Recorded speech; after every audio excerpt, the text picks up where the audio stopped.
दोस्तों नमस्कार। Exam news update YouTube channel में आपका स्वागत है। दोस्तों ये राज्य स्वास्थ्य समिति बिहार के द्वारा जो एएनएम की 8853 पदों की जो चयन हेतु 21/7/2021 और इसकी विस्तारित तिथि 3/10/2021 तक अभ्यर्थियों को जो ऑनलाइन आवेदन किए गए दिनांक 25 और 26 अक्टूबर को जो एग्ज़ाम लिया गया था कंप्यूटर बेस्ड टेस्ट, जिसमें क्वालिफाई अभ्यर्थियों को प्राप्त अंकों के आधार पर मेरिट के अनुसार कुल विज्ञापित अंक जो सीट था 8853 उसके विरुद्ध जो है सो 1.5 गुना उसका अभ्यर्थियों का रिजल्ट जारी किया गया है और जिसका डॉक्यूमेंट वेरिफिकेशन और काउंसलिंग के लिए जो है लिस्ट जारी कर दिया गया है। तो आप यहाँ पर देख सकते हैं और इस वीडियो के माध्यम से मैं कितना दिन तक इसका काउंसलिंग चलेगा, डॉक्यूमेंट में क्या सब लगेगा, इसकी जानकारी मैं पूरी बताऊँगा। आप लोग वीडियो को अंत तक बने रहे। तो यहाँ पर सबसे पहले आपको ये 24 तारीख से आपको ये काउंसलिंग का जो है सो तिथि स्टार्ट है। 24 मार्च से आपको हर दिन दोनों पाली में किया जाएगा, जिसमें एक पाली में 350 विद्यार्थी और एक दिन में जो है सो 700 विद्यार्थियों को ये काउंसलिंग करवाया जाएगा। जो 24 से लेकर आपको 11 अप्रैल तक ये काउंसलिंग जो है सो चलेगा। जो आपको ये राज्य स्वास्थ्य यहाँ पर ये सेंटर जो है यहाँ पर है राज्य स्वास्थ्य एवं परिवार कल्याण संस्थान शेखपुरा पटना 14। तो यहाँ पर जो है सो काउंसलिंग करवाया जाएगा। इसके बाद आपको ये तिथि देख लीजिए, जो ये 12 अप्रैल और 13 अप्रैल, ये 13 अप्रैल तक जो है सो एग्ज़ाम काउंसलिंग करवाया जाएगा। इसके बाद पहले चरण में आने वाले अभ्यर्थियों का रजिस्ट्रेशन जो है 9:30 बजे और दूसरे चरण में आने वाले अभ्यर्थियों का रजिस्ट्रेशन जो है सो 1:30 बजे निर्धारित किया गया है। और उक्त निर्धारित तिथि को यदि अगर काउंसलिंग के में अभ्यर्थी नहीं आते हैं तो प्रमाण पत्र और सत्यापन में अनुपस्थिति के लिए वे स्वयं जिम्मेदार होंगे। और इसके बाद जो ये शॉर्ट लिस्टेड जो अभ्यर्थी को सत्यापन हेतु निर्धारित को ससमय नियत स्थान पर निम्नांकित पर ये प्रमाण पत्रों की मूल प्रति और उसका 100 अभिप्रमाणित छाया प्रति लेकर आना है। यानी कह रहा है क्या, जो भी स्टूडेंट है ये इसमें शॉर्ट लिस्टेड किया गया है उसको एक मूल प्रति जो डॉक्यूमेंट का ओरिजिनल कॉपी होता है ये, और एक इसका फोटो कॉपी जो सेल्फ अटेस्टेड होना चाहिए, ये लेकर आपको काउंसलिंग में जाना पड़ेगा। इसके बाद इसमें मूल और डॉक्यूमेंट सब क्या क्या लगेगा मैं आपको ये बता देता हूँ। जो ये फर्स्ट में है आपको ये CBT एग्ज़ाम का प्रवेश पत्र जो एडमिट कार्ड जिससे आप एग्ज़ाम दिए थे वो एडमिट कार्ड ले जाना है।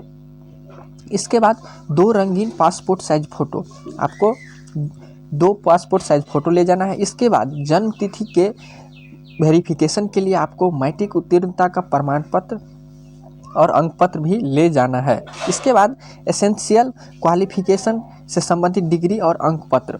तो एसेंशियल क्वालिफिकेशन में कौन कौन से डिग्री आते हैं और कौन कौन से सर्टिफिकेट आते हैं तो ये बता देता हूँ। जो diploma 2 year full time in auxiliary nurse midwifery ANM training course for any recognised ANM training institute, यानी कहता है ANM का सर्टिफिकेट होना चाहिए जो आपको कोई भी ANM ट्रेनिंग सेंटर से ये होना चाहिए। इसके बाद आपको बिहार नर्स रजिस्ट्रेशन काउंसिल का भी ये सर्टिफिकेट इसमें रजिस्ट्रेशन होना चाहिए। इसके बाद आपको यहाँ पर देख रहे होंगे जो फोटो युक्त पहचान पत्र, चाहे वोटर ID कार्ड हो, आधार कार्ड हो, पैन कार्ड हो, ड्राइविंग लाइसेंस हो, जो भी आपको ये फोटो युक्त पहचान पत्र कोई भी एक ले जाना पड़ेगा। और अगर आपको आरक्षण मिल रहा है तो आरक्षण का दावा के लिए आपको ये इससे संबंधित प्रमाण पत्र ले जाना है। जो निर्गत जाति प्रमाण पत्र तथा क्रीमी लेयर रहित प्रमाण पत्र पिता के नाम एवं पता से निर्गत होना है। इसमें जो भी आपको ले जाना है उसमें ये पिता का नाम और पता से निर्गत होना चाहिए। इसके बाद अगर आप दिव्यांग हैं तो दिव्यांग के आधार पर आरक्षण का दावा करने वाले दिव्यांग अभ्यर्थी के पास ये मेडिकल सर्टिफिकेट भी होना चाहिए।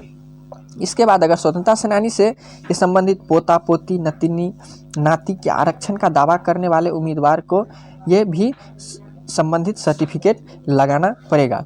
इसके बाद अगर इससे संबंधित अगर कोई और सर्टिफिकेट है तो ये भी आपको देना पड़ेगा।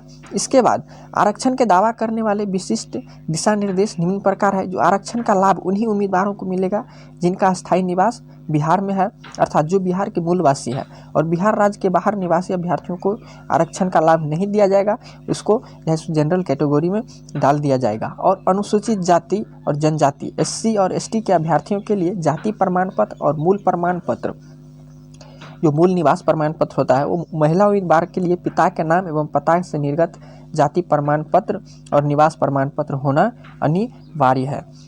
इस आपको ये पिछड़ा वर्ग और अत्यंत पिछड़ा वर्ग के लिए अस्थायी अधिवास अंचल के राजस्व पदाधिकारी अंचलाधिकारी द्वारा हस्ताक्षरित जाति प्रमाण पत्र और निवास प्रमाण पत्र, जो अविवाहित और विवाहित महिला अभ्यर्थी के लिए अपने माता पिता के नाम और अस्थायी पता के निर्गत प्रमाण पत्र और निवास प्रमाण पत्र और NCL सर्टिफिकेट मान्य होगा।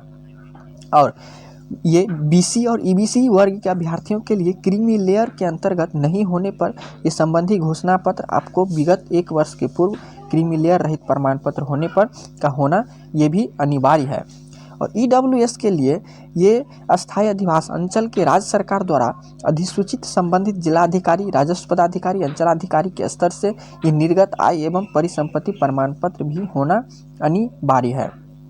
इसके बाद आपको यहाँ पर 5 नंबर में जो महत्वपूर्ण पॉइंट है ये आप देख लीजिए। जो उक्त पद हेतु सभी कोटि के अभ्यर्थियों का 1 टाइम अधिकतम उम्र का कट ऑफ डेट 1/1/2013 और ये कार्यानुभव एवं शैक्षणिक योग्यता आदि के लिए कट ऑफ जो है सो 1/6/2021 के लिए किया गया है। और अभ्यर्थियों को सूचित ये किया जाता है कि डॉक्यूमेंट वेरिफिकेशन काउंसिलिंग से संबंधित अद्यतन जानकारी समिति के अधिकृत वेबसाइट पर प्राप्त कर सकते हैं। और कोई भी जानकारी होगा तो आपको ये समिति की वेबसाइट पर अपलोड कर दिया जाएगा। और मैं आपको तुरंत वीडियो के माध्यम से भी ये जानकारी बता दूंगा, तो आप लोग चैनल को ज़रूर सब्सक्राइब कर लीजिए। और उक्त वेबसाइट निरंतर देखना अभ्यर्थियों की जिम्मेदारी है। और शॉर्टलिस्टेड अभ्यर्थियों की इसकी सूचना SMS या ईमेल के माध्यम से भी दे दिया जाएगा। यदि किसी अभ्यर्थियों को किसी भी प्रकार की सूचना प्राप्त नहीं होती है तो उसके लिए राज्य स्वास्थ्य समिति बिहार पटना जिम्मेदार नहीं होगी। तो कोई भी अगर व्यक्ति चाहे सरकारी अथवा गैर सरकारी वह व्यक्ति हो और ये इससे संबंधित नौकरी दिलाने के नाम पर आपसे संपर्क स्थापित करने के लिए ठगी का प्रयास करते हैं, तो इससे में जालसाज में नहीं फंसे। जो है सो अपने से खुद कीजिए और आप लोग जो है सो सभी डॉक्यूमेंट को तैयार कर लीजिए स्टेप बाय स्टेप, और आप लोग काउंसलिंग में जाइए, काउंसलिंग करवाइए। और तब तक के लिए जय हिंद, जय भारत।